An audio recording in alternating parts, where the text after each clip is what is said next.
क्या आपको लगता है कि किताब मुकद्दस में मौजूद हर चीज की कोई वजह है, यहाँ तक कि उसके नाकाबिले शनाख्त मकामात के नाम? मैंने इस सवाल का मुतालिया करते हुए तकरीबन 30 बरस गुजारे हैं। ये तजर्बा करने के लिए मेरे साथ शामिल हों कि मुकद्दस सरजमीन के इलाके किस तरह कहानी का हिस्सा हैं। मैं जैक पैक हूँ और ये अर्ज़ मुकद्दस है।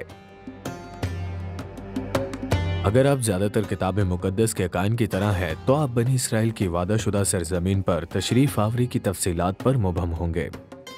जिस कहानी को आप सबसे बेहतरीन जानते होंगे वो यरीहो की जंग है, और खुदा ताला ने हजरत यशुआ और बनी इसराइल को शहर के इर्द गिर्द मार्च करने और नरसंगा बजाने के लिए कहा और कामयाबी हासिल हुई। लेकिन अगर मैं आपको बताऊं कि इससे कहीं ज्यादा अहम जंग है तो क्या होगा? एक ऐसी जंग जिसके बारे में आपने कभी नहीं सुना। क्या आप सुनना चाहेंगे?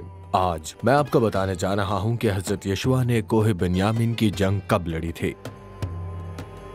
कहानी यरीहो में शुरू होती है दीवारों के गिरने के बाद, लिहाजा मैं उस मकाम की तरफ गामजन हूँ। यरीहो दरियाए अर्दिन की वादी में इसराइल के मशरिकी किनारे पर वाक़ है। ये वो मकाम है जहाँ बनी इसराइल सदियों के बाद मिस्र और बयाबान में 40 बरस बाद पहली मर्तबा अर्ज़ मऊदा में दाखिल हुए थे। आज ये फ़लस्तीन के मगरबी किनारे का हिस्सा है। ओह खुदाया, पहली मर्तबा मुझे और आमिर को ये मंजर देखने का मौका मिला है। ओह ये मंजर देखे। आमिर मेरे साथ मौजूद है ये बताने में मेरी मदद करने के लिए कि किस तरह यरीहो की जंग कोहे बिन्यान की जंग का बायस बने। 90 की दहाई में वो फ़लस्तीन इसराइल अमन मज़ाकरात के मौका पर यरीहो के डिप्टी गवर्नर थे। वो एक माहिर फौजी हिकमत अमली साज हैं जो इस सरजमीन और इसकी तारीख का गहरा इल्म रखते हैं। यहाँ सब कुछ खुदा ताला की तरफ से एक कौम को एक मुल्क में ले जाने के बारे में था और यरीहो से इसका आगाज हुआ। ये अहम था। हाँ, हज़रत यशुआ को ऐसे मकाम की तलाश थी जहाँ से वो दरिया को अबूर कर सकें और पानी की फराहमी यकीनी बना सके। मैं मीठे पानी की बात कर रहा हूँ जो आपके और आपकी फौज की बेहतरी के लिए सूदमंद तरीका साबित होगा, और ऐसा मकाम तलाश करने का तरीका जहां आप खैमज़नी कर सके, जहां से आप सहीफा हज़रत यशुआ 8, 9, 10, 11 अबवाब में आइंदा जंगों का इंतजाम होता देखेंगे। मेरा मतलब है इन सब का। लिहाजा यरीहो में सब जानते थे कि बनी इसराइली कैसे हैं। तारीख के इस मोड़ पर इस सरजमीन को किनान कहा जाता था और इस पर मुतअद्दिद शहरी रियासतों का इख्तियार था जिनके दरमियान तनाज़रात की एक तवील तारीख थी। कोहे बिन्यान पर मुकीम जिबानियों ने फैसला किया कि बनी इसराइल से जंग की बजाय वो उनसे अमन का मुआहदा करेंगे। उन्होंने हजरत यशुआ के पास एक वफद रवाना किया, ये जाहिर करते हुए कि वो दूर दराज की सरजमीन से हैं। ये मुआहदा बराह रास्त खुदा ताला के हजरत यशुआ को हुक्म बजावरी के खिलाफ होता।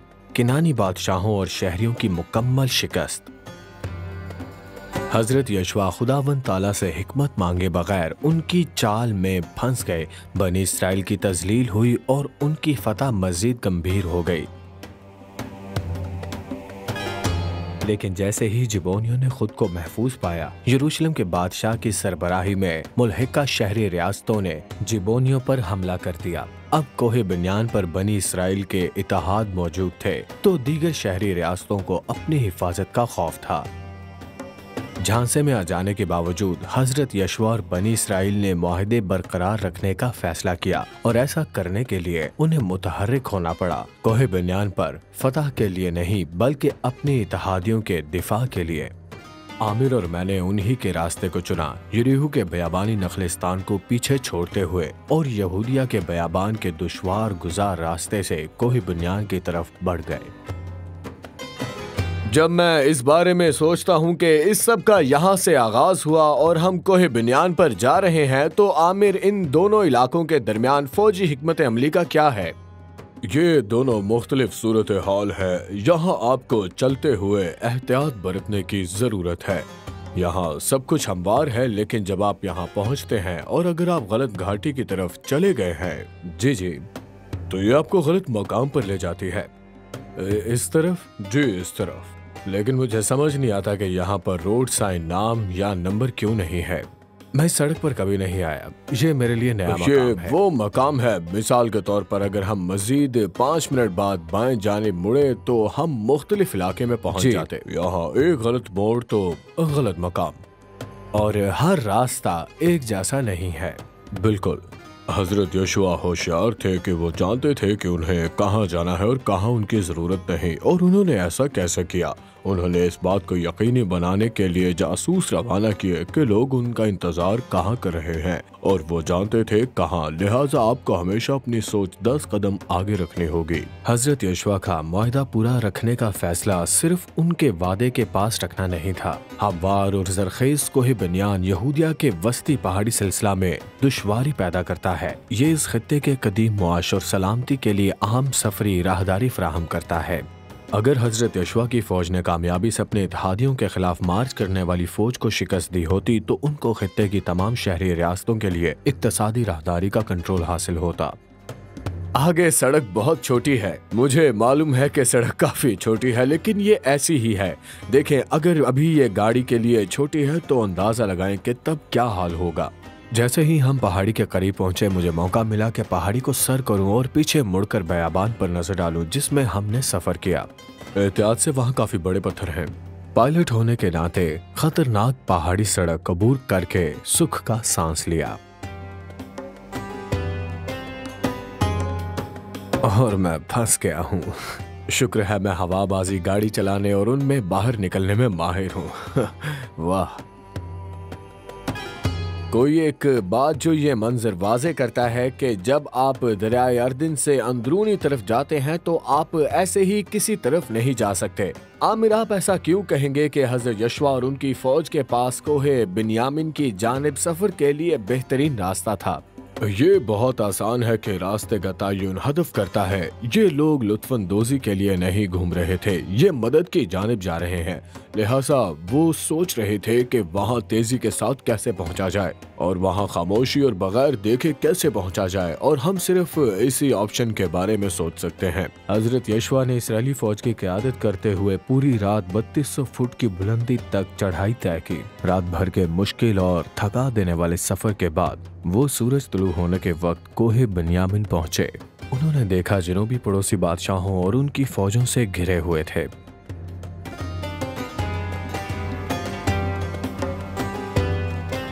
ये फतह के नाम सब कुछ जंग इस बात का तयन करती है कि खत्ते को कंट्रोल कौन करेगा।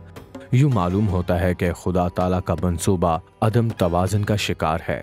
मैं कोहे बिन्यामिन पर मौजूद उन मैदान जंग को पहली मर्तबा देख रहा हूँ, और मैं इस पर बहस करना चाहूँगा कि इस मौरिका की कहानी में माजी के खुदा ताला के लोग अपने फौजों में एक वक्त पर 5 शहरों से लड़ रहे थे, और मुझे ये बात भा गई कि किस तरह खुदावंद ताला गैर यकीनी के वक्त में इस मकाम पर जाहिर हुए और उन्होंने गैर मामूली काम सर अंजाम दिया। जैसे ही हजरत यशुआ मैदान जंग में आते हैं, खुदावंद ताला 5 शहरी रियासतों की फौजों में खौफ की लहर तारी कर देते हैं। नावार वो इस मकाम इंतका से भागे हुए जाते हैं। वो फकीब जानिब पहाड़ी से नीचे जाते हैं जो उनके घर की तरफ जाती है। और फिर खुदावंद ताला ने एक और गैर मामूली काम किया। उन्होंने तंग पहाड़ी को इस्तेमाल किया जिस पर फौजी भाग रहे थे, लिहाजा एक हदफ के तौर पर सब दब गए और खुदा ताला आसमान से साला बारी बरसाते हैं। और मतन कहता है कि उस दिन इसराइली फौजों की तलवारों के मुकाबले में ज्यादा लोग साला बारी से हलाक हुए थे। हजरत यशुआ ने राह फरार इख्तियार करने वाली फौजों का ताकुब किया। याला बारी और तलवार के दरमियान जो फतह खुदा ताला ने हजरत यशुआ और इसराइल को दी वो फैसला कुन थी। इसके बावजूद कि वो खुदावंद ताला की हिकमत तलाश करने में नाकाम रहे। जब उन्हें जिबोनियों ने जाल में फंसाया, रात भर पहाड़ों पर सफर की थकावट के बावजूद और नाकाबिले तस्खीर मुश्किलात के बावजूद उन्हें 5 शहरी रियासतों के खिलाफ जंग का सामना करना पड़ा। अब कोहे बिन्यामिन उनके कंट्रोल में था। ये पहाड़ी यरूशलेम की इक्तसादी खुशहाली और कौमी सलामती को यकीनी बनाती है। इस मकाम पर शुमाल, जनूब, मगरिब और मशरिक की जानिब से सड़कें आती हैं और वो सब इस मकाम पर मिलती हैं, और इससे हज़रत यशुआ और बनी इसराइल को खुदा ताला के हिकमत अमली पर अमल करते हुए एक और फतह मिली। इससे वो अर्ज़ मौदा की तकसीम और फतह हासिल करने के काबिल हुए। अब वो कभी शहरी रियासतों के इत्तेहादियों से जंग में पीछे नहीं छोड़े जाएंगे। अब वो अपनी शराइत लड़ेंगे।